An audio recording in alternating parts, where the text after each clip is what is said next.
Hey, good day everyone. Bert Salazar here. Just wanted to do a very quick webcast because I've been receiving quite a few phone calls over the last 30 days or so, especially regarding the new tax laws and the impact that these tax laws are going to have on many of you from a business perspective.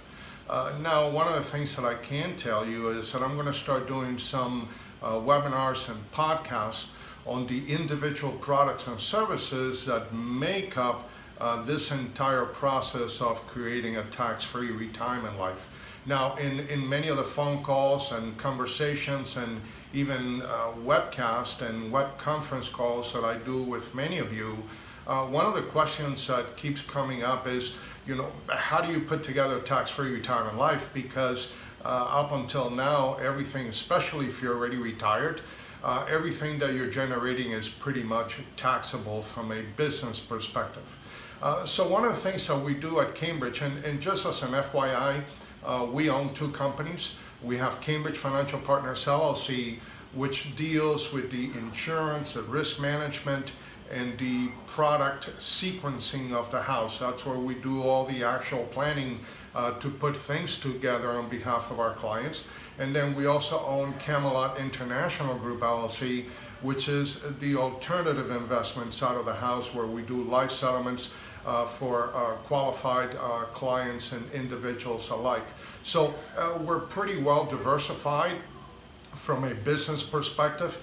But we follow four pillars that we feel are very critical if you do want to create a tax-preferred retirement system for yourself and your family. Number one, we do provisional income calculations. Now, you may want to go to your CPA or tax preparer and make sure that you have a good conversation with them regarding the provisional income calculations that are so critical in determining how much money in taxes you're going to pay and what your capabilities are going to be if you want to avoid as much taxation as possible in the future. Now, we at Cambridge also do tax preparation and provide tax preparation services through affiliated markets and so forth, but obviously make sure that you deal with someone that you know, like, and trust.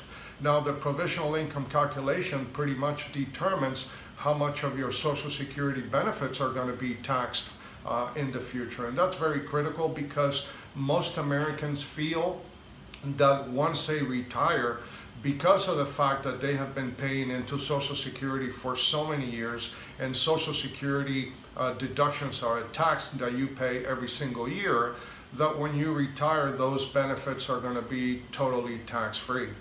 And the answer is not a pretty one because Social Security by itself would not be taxable, but what creates the taxation of Social Security benefits, it's all of the other additional income that you may have coming to you on a given year that will either have a positive or a negative impact on your taxation of Social Security benefits. So for instance, in order to do those calculations, and I'm not going to go into a lot of details, but just so you have a clear understanding of how it works, we pretty much take 50% of that Social Security benefit that you received for the year, and then we're going to add your ordinary income. And that may include, if you happen to have a part-time job and you're working, so obviously you have to add that, but whether it's a 1099 or a W-2 that you're receiving. Also, if you happen to be retired, I have many friends on this call and many of my older friends that were in law enforcement with me for many years, and they have a guaranteed pension coming to them. Obviously, the pension benefits are also taxable, so you have to add that onto your provisional income calculations. What if you're taking money out of your IRAs or your 401ks, or if you're a public safety employee, what if you're going to start dipping into your drop money, which is your deferred retirement option program? All of that is going to add on to that provisional income calculation. And then if you happen to have investments, if you happen to have stocks and you hold bonds and etc., all of those things that could otherwise receive certain tax benefits because of their capital gains structure is now going to be added on to the provisional income calculations. And then last but not least, we deal with municipal bonds. Now, many of my clients are under the fallacy that because municipal bonds are federal income tax free, they're totally tax free, and the answer is not necessarily. And the reason for that is that although the income that you generate from your municipal bond funds are traditionally federal income tax free, they need to be added on to the total income that you generate for the year in order to determine what percentage of your Social Security benefits are going to be taxable. So you have to be very careful. Now, there are only 3 vehicles under the IRS code that have no negative impact on your Social Security benefits and or your Social Security calculations. And those are your Roth IRAs, your Roth 401ks, and your PERPs, or your what I call the Personal Insurance and Retirement Program.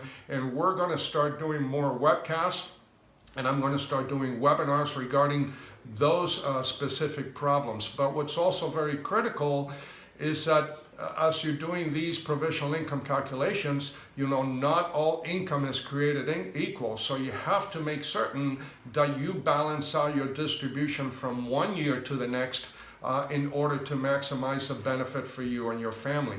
Now, because of the new tax laws, the vast majority of Americans are going to be receiving a tax break.